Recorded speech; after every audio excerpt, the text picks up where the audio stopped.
In front of me is OnePlus Nord 5, and today I would like to show you how you can turn on and use Keyboard Clipboard.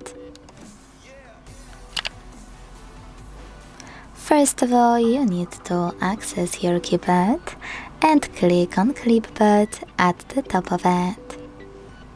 Then use this switcher at the top right corner to activate it, and go back thanks to this arrow at the top left one. Now to use Clipboard, copy or cut any text, and to paste it right away, click on it at the top of your keyboard.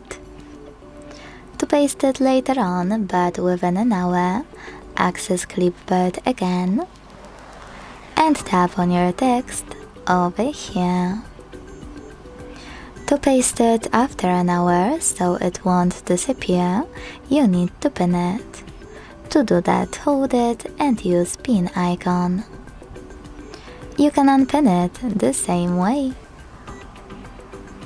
If you want to delete anything from Clipboard, you can either swipe it to the right or hold it and tap on delete option in the pop-up.